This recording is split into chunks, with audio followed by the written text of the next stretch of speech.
Best health packages up to 80% discount. Tirumala Diagnostics.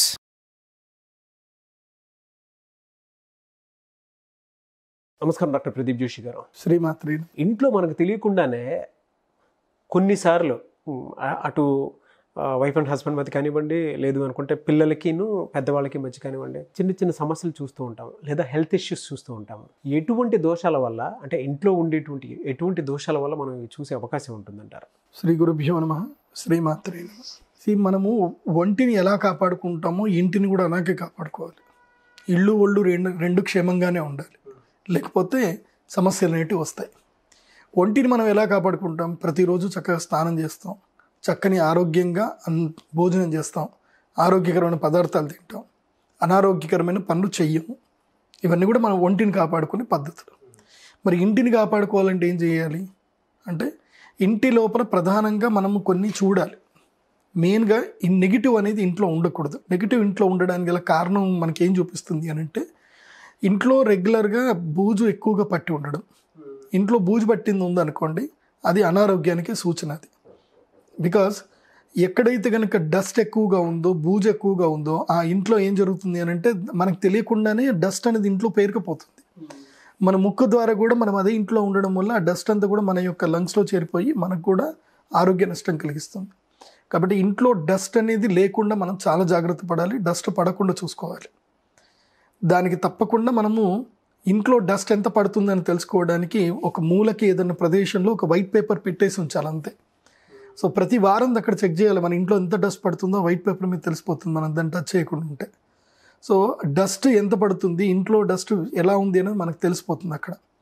దాని నుంచి మనం ఓవర్కమ్ చేయాలంటే మనకు తప్పకుండా ఇంట్లో మంచి వెంటిలేషన్ ఉండాలి.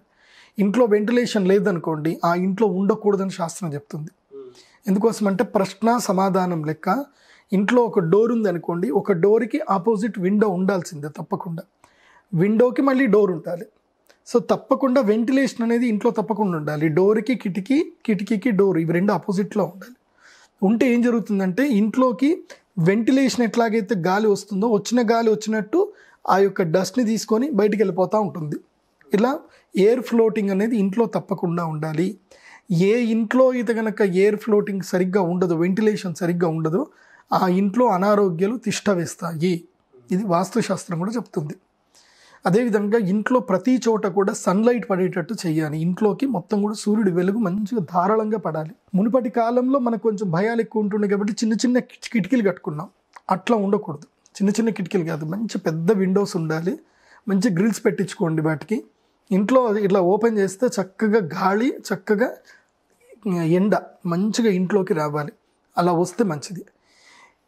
కొంతమంది ఇంట్లో కొన్ని నెగిటివ్స్ జరుగుతాయి. ఇవి మీకు ఒక సిమ్టమ్స్ చెప్తాను. ఈ సిమ్టమ్స్ మీరు ఫాలో అవ్వండి. ఒకవేళ అవుతే కనుక ఎస్, మీ ఇంట్లో కొంచెం నెగిటివ్ ఎనర్జీస్ ఉన్నాయి అని మీకు అర్థం. ఏమిటంటే, మీకు తెలియకుండానే అకస్మాత్తుగా ఇంట్లో ఎప్పుడైనా ప్రతి నెల అమావాస్య రోజున ఇంట్లో అందరు కూడా కొంచెం కోపంగా బిహేవ్ చేయడము, ఇంట్లో గొడవలు అవ్వడము. ముఖ్యంగా అమావాస్య, పౌర్ణమి రోజుల్లో గొడవలు ఎక్కువగా జరుగుతున్నాయి. ఇంట్లో రక్తం బొట్టు, ఎక్కడ ఏదైనా సరే ఎవరికొకరికి ఏదో చిన్న దెబ్బ దాకు ఏదో తగిలో రక్తం పడతా ఉంటుంది రెగ్యులర్గా. ఇంట్లో రక్తం ఎప్పుడైతే ఆ ఇంట్లో రెగ్యులర్గా పడతా ఉంటుందో, ఆ ఇంట్లో తప్పకుండా నెగిటివ్ ఉంది అని అర్థం. ఆ నెగిటివ్ని తీసేయాలి అని అంటే మాత్రం ఇంట్లో తప్పకుండా రెగ్యులర్గా సాంబ్రాణి పొడి చేసుకోవడం, ఇంట్లో తప్పకుండా ఢమరుకం శబ్దం వినిపించడం, ఢమరుకం పెట్టుకోవాలి ఇంట్లో, ఢమరుకం శబ్దము. తర్వాత శంఖ శబ్దాన్ని వినిపించడము, లేకపోతే దీపారాధన రెగ్యులర్గా చేయడం ఇంట్లో. ఇవి చాలా ఇంపార్టెంట్. ఇవన్నీ కూడా ఇవి చేసుకుంటేనే మంచిది. తర్వాత ఇంటికి ఏం చేయాలంటే, ప్రతి అమావాస్య ఏం చేయాలంటే, ఇంట్లో నుంచి అందరూ కూడా బయటకు వచ్చి, అమావాస్య సాయంత్రం 6 గంటల తర్వాత ఏం చేయాలంటే, ఇంట్లో నుంచి అందరూ బయటకు వచ్చేసి ఏం చేయాలంటే, ఇంటికి కొబ్బరికాయ మీద ఒక కర్పూరం వెలిగించి, అది ఇంటికి కానీ షాప్కి కానీ, ఇప్పుడు కొన్ని షాప్స్కి కూడా కొన్ని అసలు బిజినెసే ఉండదు. సో అమావాస్య రోజు ఏం చేయాలి అని అంటే కనుక, కొబ్బరికాయ మీద కర్పూరం వెలిగించి చక్కగా రైట్ సైడ్ ఇలా హారతి తిప్పి, మళ్ళీ లెఫ్ట్ సైడ్ కూడా హారతి తిప్పి, ఇలా లెఫ్ట్ సైడ్ తిప్పుతూ కొబ్బరికాయని పగలగొట్టేసేయాలి, కర్పూరం కింద వేసేసి. ఆ తర్వాత ఏం చేయాలి, నిమ్మకాయ ఉంటుంది కదా, నిమ్మకాయని కూడా ముందు కోసి కరెక్ట్గా మధ్యలో గడప దగ్గర కోసి, అటుపక్కన ఇటుపక్కన పెట్టి దాంట్లో పసుపు కుంకుమ వేసి, అక్కడ కూడా ఇంత కర్పూరం వెలిగించాలి నిమ్మకాయల మీద. ఇలా వెలిగించి ఏవైతే కనుక కుంకుమ నీళ్ళు ఉంటాయి కదా, కుంకుమ నీళ్ళు గడపకు వేయాలి. ఇంకా ఇంట్లో కొంచెం చిత్ర విచిత్రమైన సంఘటనలు జరుగుతున్నాయి, ఇంట్లో ఎవరికైనా ఒకళ్ళకి అనారోగ్యంగా ఉంటుంది, దెబ్బలు తాకుతున్నాయి అని అంటే అమావాస్య రోజు ఏం చేయాలి అని అంటే ఈ యొక్క కుంకుమ నీళ్ళు ఉంటాయి కదా, కుంకుమ నీళ్ళన్నీ కూడా తీసుకొని ఒక పాత్రలో వేసి కుంకుమ వేసి అందులోపల అమ్మవారి యొక్క మంత్రం చెప్తూ శ్రీమాత్రే నమః శ్రీమాత్రే నమః అని మంత్రం చెప్తూ నీళ్లు పోయాలి. కుంకుమ మీద నీళ్లు పోసి కుంకుమ మొత్తం కూడా ఇది పారాణి లెక్క తయారవుతుంది, అంటే ఎర్రగా తయారవుతుంది నీళ్ళు. ఆ ఎర్రటి నీళ్ళని ఏం చేయాలి అని అంటే ఇంటి చుట్టూ కూడా ఏం చేయాలంటే ఇలా ధారగా పోసుకుంటూ రావాలి ఇంటి చుట్టూ. మీరు ఏ మంత్రాలు అక్కర్లేదు, శ్రీమాత్రే నమః అమ్మవారి యొక్క మంత్రం, దానికి మించిన గొప్ప మంత్రం ప్రపంచంలో ఏది లేదు. శ్రీమాత్రే నమః అనే మంత్రంతో చక్కగా ఇంటి చుట్టూ ఈ యొక్క కుంకుమ నీళ్లు పోయాలి.